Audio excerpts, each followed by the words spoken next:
for a life that's less than the one you're capable of living. Now, I'm sure in your experiences in school and applying to college and picking your major and deciding what you want to do with life, I'm sure people have told you to make sure you have something to fall back on. Make sure you got something to fall back on, honey. But I never understood that concept, having something to fall back on.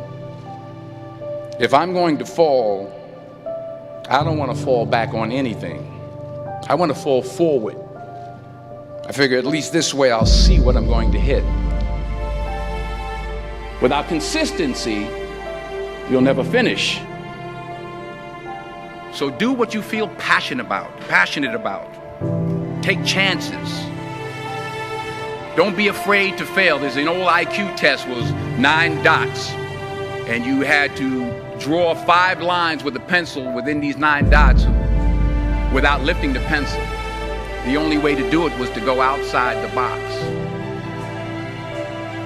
Don't be afraid to think outside the box. Don't be afraid to fail big, to dream big. But remember, dreams without goals are just dreams. Reggie Jackson struck out 2,600 times in his career, the most in the history of baseball. But you don't hear about the strikeouts. People remember the home runs. Fall forward. Thomas Edison conducted 1,000 failed experiments. Did you know that? I didn't know that. Because the 1,001st was the light bulb. Fall forward. Every failed experiment is one step closer to success. You've got to take risks, and I'm sure you've probably heard that before, but I want to talk to you about why that's so important. You will fail at some point in your life. Accept it. You will lose. You will embarrass yourself. You will suck at something. There's no doubt about it. And I know that's probably not a traditional message for a graduation ceremony, but hey, I'm telling you, embrace it, because it's inevitable.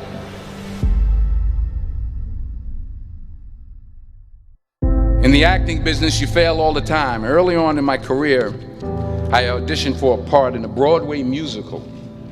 Perfect role for me, I thought, except for the fact that I can't sing. I didn't get the job. But here's the thing. I didn't quit. I didn't fall back. I walked out of there to prepare for the next audition, and the next audition, and the next audition.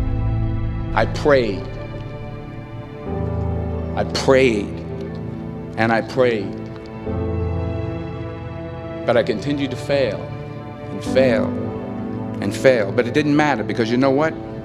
There's an old saying, you hang around the barbershop long enough, sooner or later you're going to get a haircut. So you will catch a break, and I did catch a break. Last year, I did a play called Fences on Broadway. But here's the kicker. It was at the Court Theater.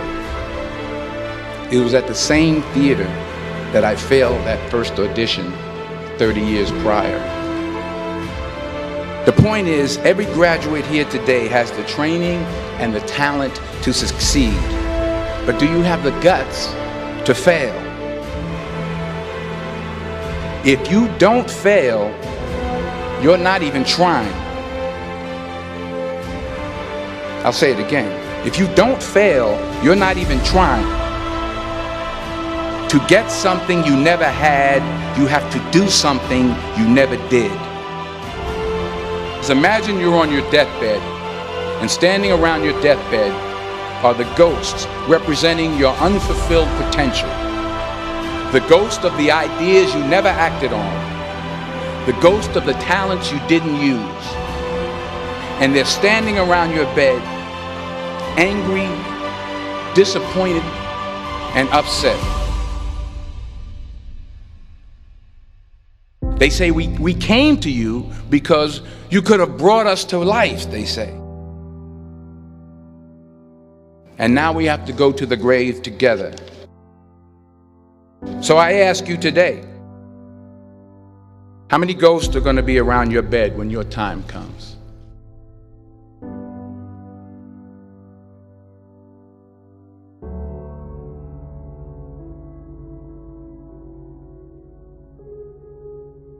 I just got back from South Africa. It's a beautiful country, but there are places there with terrible poverty that need help. And Africa is just the tip of the iceberg. The Middle East needs your help. Japan needs your help. Alabama needs your help. Tennessee needs your help. Louisiana needs your help. Philadelphia needs your help. The world needs a lot, and we need it from you. We really do. We need it from you young people. I mean, I'm not speaking for the rest of us up here, but I know I'm getting a little grayer. We need it from you, the young people, because remember this. You got to get out there. You got to give it everything you got, whether it's your time, your talent, your prayers, or your treasures. What are you going to do with what you have? I'm not talking about how much you have. Some of you are business majors, some of you are theologians, nurses, sociologists. Some of you have money, some of you have patience, some of you have kindness, some of you have love, some of you have the gift of long suffering. Whatever it is, whatever your gift is, what are you going to do with what you have? All right, now here's my last point about failure. Sometimes it's the best way to figure out where you're going. Your life will never be a straight path. I began at Fordham University as a pre-med student. I took a course called cardiac morphogenesis. I couldn't read it, I couldn't say it, I sure couldn't pass it. So then I decided to go into pre-law, then journalism. And with no academic focus, my grades took off in their own direction.